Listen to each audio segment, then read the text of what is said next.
This is Minnesota Night Skies with Bob King and your host, Lisa Johnson, a monthly feature of Forum Communications. Mr. Bob King joins us this morning for Minnesota Night Skies. It's September already. How'd we end up in September already? Oh, it's a beautiful month to be ending up in, that's for sure. I like the cooler temperatures, no mosquitoes at night usually. Oh, So this nice. is the beginning of the really enjoyable season, the best time to be out under the night sky if you're in the region in Minnesota. Again, cooler temperatures, fewer to no bugs. And then you've also got quite a few bright stars out. You've got the winter, the summertime Milky Way and the summer triangle. And you've got the autumn constellations coming up, the Andromeda Galaxy and the Great Square of Pegasus in the eastern sky. The Dipper kind of settling in for his long nap. He's way low in the northwestern sky, drop pole star. You have to find a place where there are no trees to see the Big Dipper in September, October, November. So yeah, it's I love the change of seasons, and I love how it's reflected in the night sky too. Say, I've got to ask you one thing, though. I got to dip back to August for just a minute. I have to ask you one thing. You made a social media post about something that you called, quote, cosmic baloney, unquote. And Hmm. I need to find out more about astronomical lunch meat. In other words, Yes. what was it? The dark moon or the black moon or something? Was Oh was yeah, that it's what just a people were talking about? yeah, it's just a bunch of baloney. Somebody decided that the black moon, they sort of you've heard of the super moon, right? Oh, well, yeah. Or the blue moon or anything like that. Oh, yeah. There's some legitimacy to some of these. We won't go into detail, but um, the full moon, we have a blue moon, either when you have two full moons a month, or you have it's the third full moon in a season that features four moons. So someone decided, hey, let's apply that to the new moon. And so they decided to call the new moon, which you cannot see with your eye whatsoever because it's in the same direction as the sun, so it's only in the daytime sky. Plus, a new moon, the near side of the moon is in complete darkness. It's nighttime there. The only time you can see a new moon is when it passes in front of the sun during a solar eclipse. But someone decided to hype up the fact that it was a black moon. I mean, they sort of created this out of virtually nothing. And You mean somebody did this on social media? I have no Gasp. idea where this fully originated, but I know that some big time social media presences like space.com and some others picked it up too. And of course, they explained, they did the caveat, hey, this is just a new moon, but it contributed to the hype. So then I had people asking me, hey, when's the black moon going to be? I'm like, you don't even want to know. It doesn't, because you can't even see it, Oh, except good grief. and it sort of echoes another particularly heinous name for a moon. I have heard people refer to a blood moon, and when I hear that, literally my blood curdles because Ooh. a blood moon is nothing more than the moon when it goes into a partial or total eclipse. In other words, when it moves into the Earth's shadow. And we have always called it an eclipse, and it's a great description because it describes exactly what's happening. But a few years back, the term blood moon came into use, referring to the color of the moon.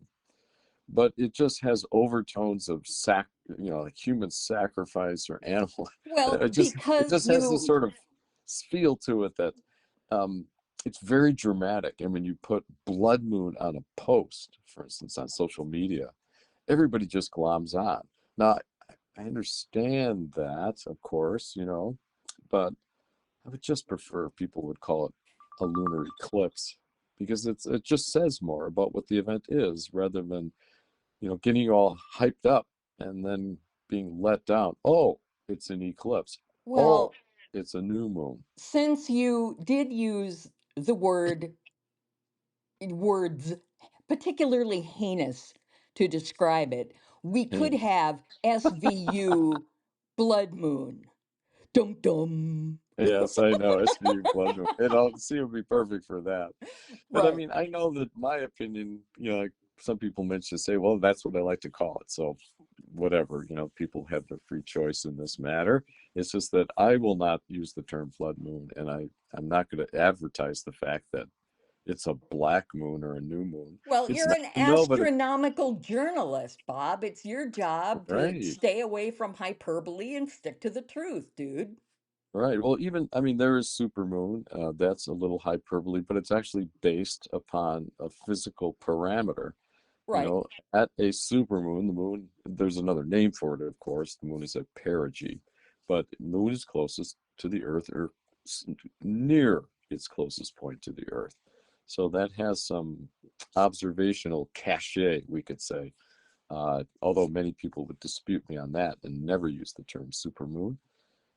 So a little less hype in this matter, and especially regarding something like a black moon, which you can't see any black moon. I don't care what the definition might be. It's a new moon is a new moon is a new moon, and again, those new moons are wonderful pivots in the moon's phases, because as it revolves around the Earth, it goes through the various phases. And the pivot from morning sky when it's a crescent to evening sky when it's a crescent again, when it's sort of a reborn crescent, that pivot is new moon. So there's like this, the symbol and the imagery is of a birth. You have an old moon in the morning sky, about ready to expire, and then it goes through new moon and it's reborn in the evening sky, which says a lot more to me than black moon. Exactly. Yeah, Exactly. so, but I mean, either one. I mean, go ahead. If you feel the need, Lisa, use black moon. Maybe No, you're in a no. dark mood one day, and you're like, the I, heck with this new moon. I feel like everything is coming to an end. I'm calling it a black moon. no, I'm going to tune in for SVU Blood Moon. Blood Dum moon. Yeah, there dum. it is. That's definitely going to be more my deal. Well, let's talk about September then. Let's talk about things you can see with cooler temperatures and no mosquitoes. Yes, we can do that. And actually, as long as I'm glad you brought up the moon topic, because there will be a total lunar eclipse in September. However, it will not be visible in North America. So this one, it's on September the 7th. If you hear about it, and I encourage you to just do it, for listeners to do a Google search for a lunar eclipse, September 7th, live stream. Just put in lunar eclipse live streams, because inevitably someone will stream the eclipse. So although it won't be visible in the US, you will be able likely to see it on a live stream. There's also a partial solar eclipse happening this month. Again, not visible from the US. If you want to head down to New Zealand and parts of Antarctica, you'll see it happening down there on September 21st, first full day of fall. Okay, so that's the partial eclipse, the 21st, and the total eclipse is the 7th. And But there if are you two different types of eclipses: the right, total lunar, partial solar. okay, total lunar, writing this down, partial solar. And Go, and you partial got the solar. dates. So yeah, Yep. and I actually think I ran that search last month and already found a site where somebody was planning to live stream it. So Mm. that's a Yeah, good that's thing. fantastic. That That is a is good thing to fantastic. know. Yeah, that is great. And I've watched some of the eclipses too on live stream, especially solar ones. So those are things we can't see directly, but as far as what we can see directly, we have some fun stuff happening in the morning sky, where virtually all the planets are hanging out right now. You've got Venus and Jupiter, which are visible in the east at dawn. And at the very beginning of September, if you draw a line from Jupiter through Venus towards the horizon, you'll still catch a little glimpse of the planet Mercury about 45 minutes to an hour before sunrise. And then it'll disappear from view, as it loops around so quickly around the sun. But the big event this month will be a sort of I guess you could call it a double or triple conjunction on the morning of Ooh. September the 19th. If you go out And this is, again, about an hour and a half to we'll call it an hour before sunrise. If you look to the east, you'll see the planet Venus, that brilliant star-like object. And through binoculars, or maybe with the naked eye, just above Venus, you'll see the star Regulus. And then right above Regulus, you'll see a super thin, waning, old timer crescent moon. They'll be stacked just like a Viennese tort. Crescent moon, Ooh, nice. Regulus, You always get my Venus. attention when you mention food. I know it's, and I love torts, so torta, as they say there. But that would be visible again on the morning of the 19th. You can go out a little earlier. If you have a good view to the east, you can go out when the sky is still dark or darker, and then they'll appear much more dramatic in a darker sky. So you can head out an hour and a half before sunrise.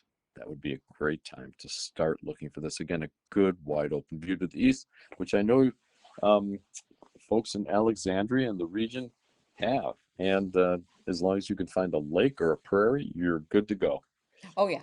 We lakes and prairies, we have an abundance of those. So Isn't that that should be great? of course, nobody's got a wide open horizon like the folks in the Red River Valley.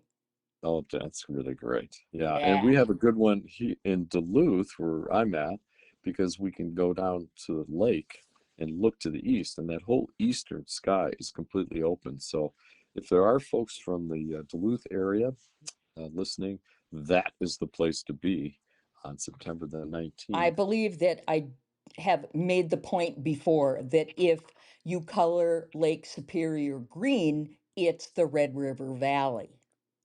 Likewise, if you color the Red River Valley blue, it's Lake Superior. That's So, great. I mean, basically, you're looking at a big flat expanse of nothing. Yep. So, which in Fargo Moorhead is like, yeah, okay, fine. And in Duluth is sacrilege. This I realize. But still, the first time I saw the lake, I went, oh, I'm in the valley. It's just blue. So, Yeah, beautiful places to be at any hour of day or night.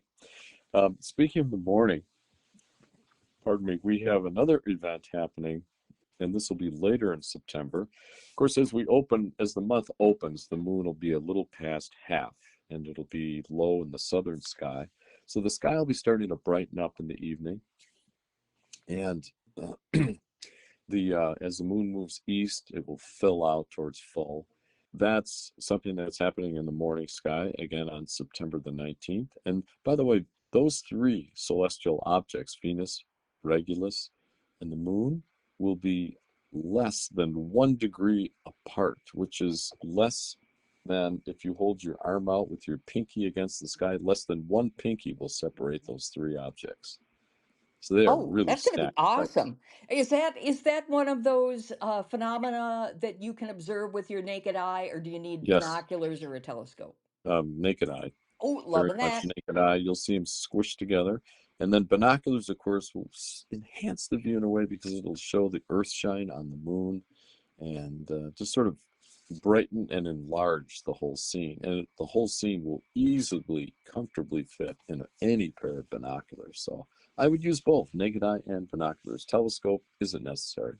I actually found my binoculars. So, three cheers Oh, for me. fantastic. I've got a Fantastic. I've got a whole new world opening before me now. Yay. They really do. So then the moon, of course, it will pass through new moon phase, and then it'll pop out in the evening sky. And in early September, it's already around first quarter, more than half lit. Okay, that's on September the 1st. On September 7th and 8th, you will see that it passes by a bright star in the sky, and that is the planet Saturn. On September 7th is to the right of Saturn, on the 8th it's to the left, and the moon will be near full around that time. And Saturn at that time will be rising around sunset and setting at sunrise. So it's visible all night long.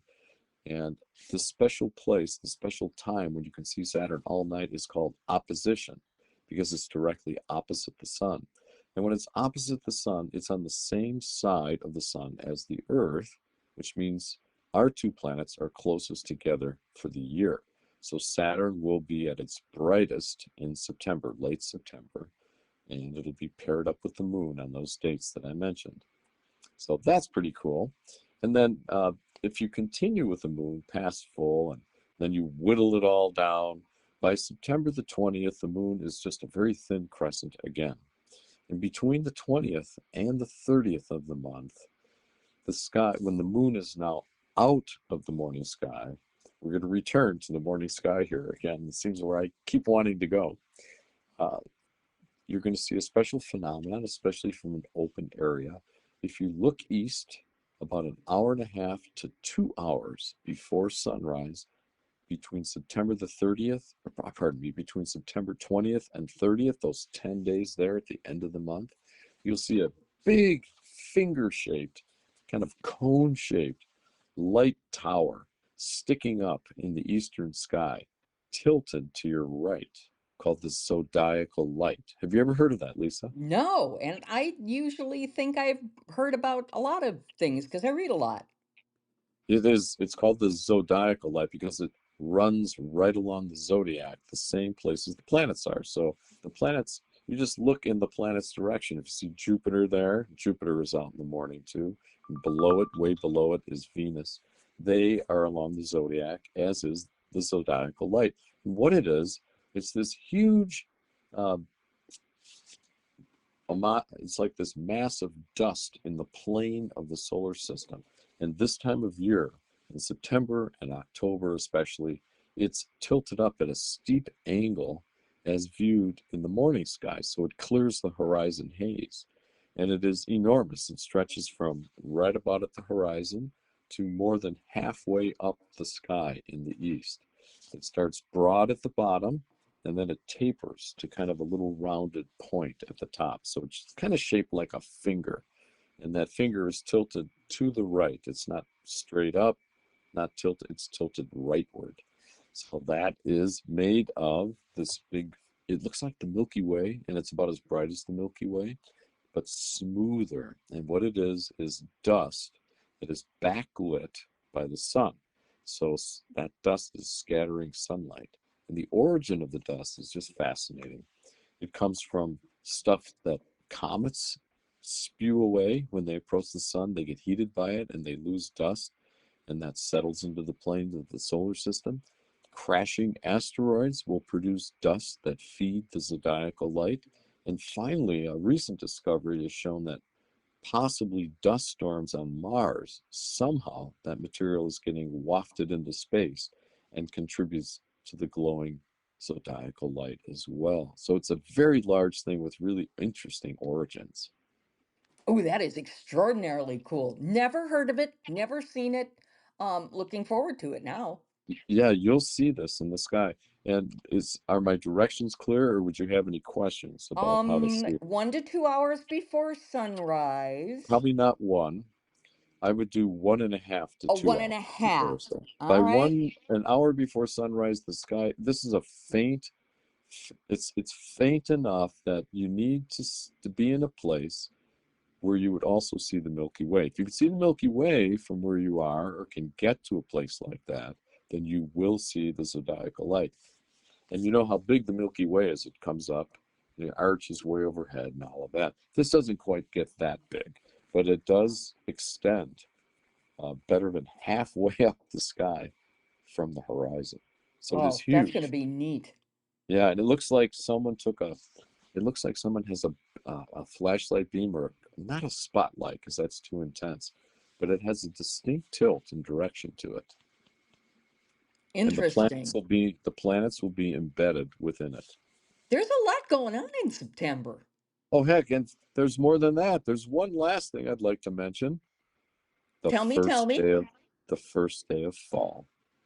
The Oh, fall okay. equinox, 1:19 p.m. on September the 20th, autumn begins. Okay. I'm not quite ready.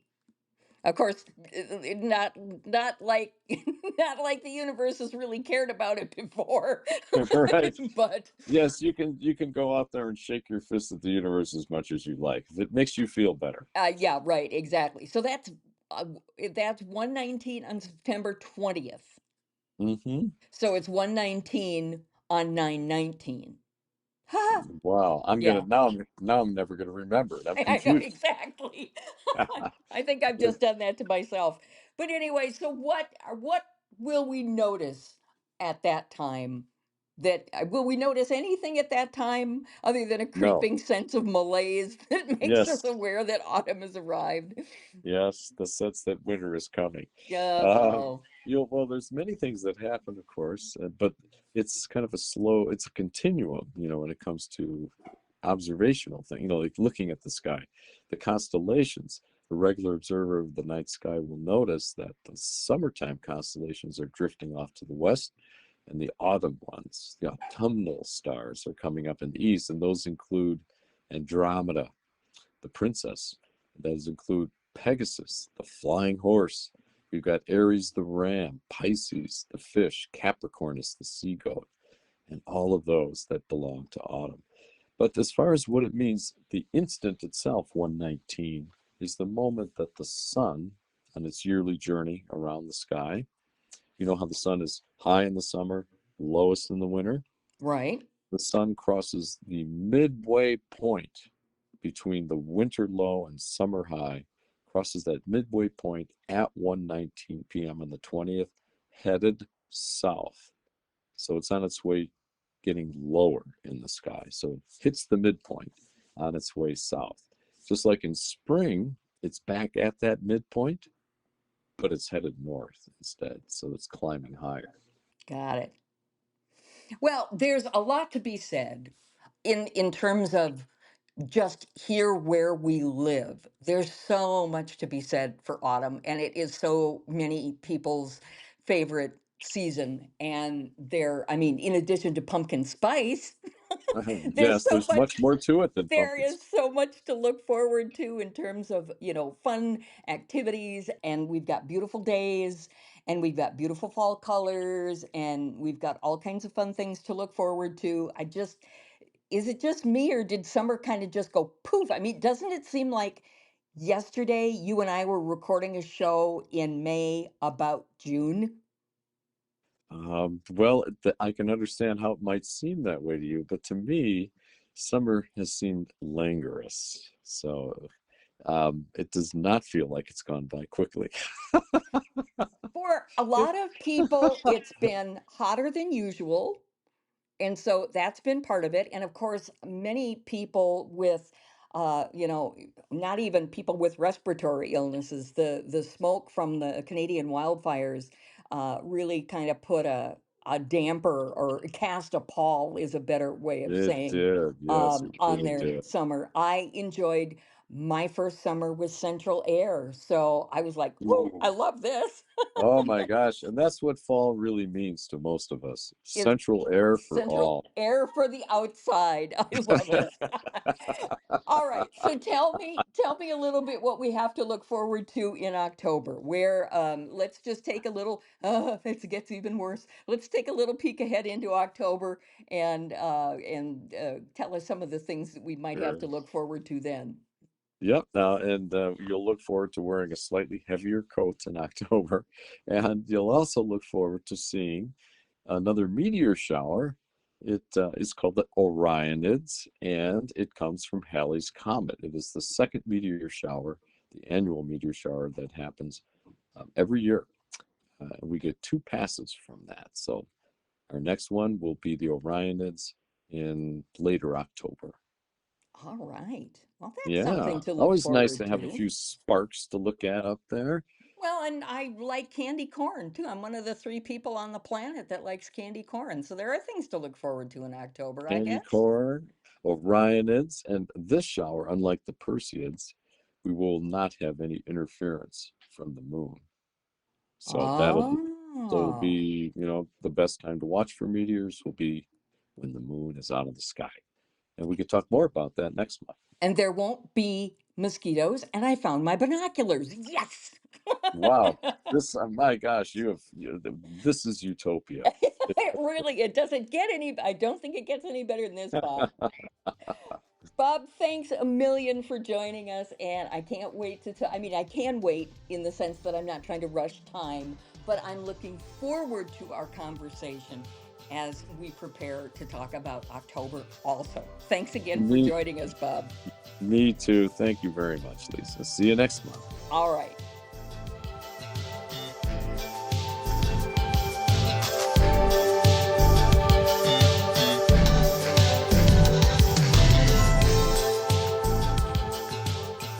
This is Minnesota Night Skies with Bob King and your host, Lisa Johnson, a monthly feature of Forum Communications.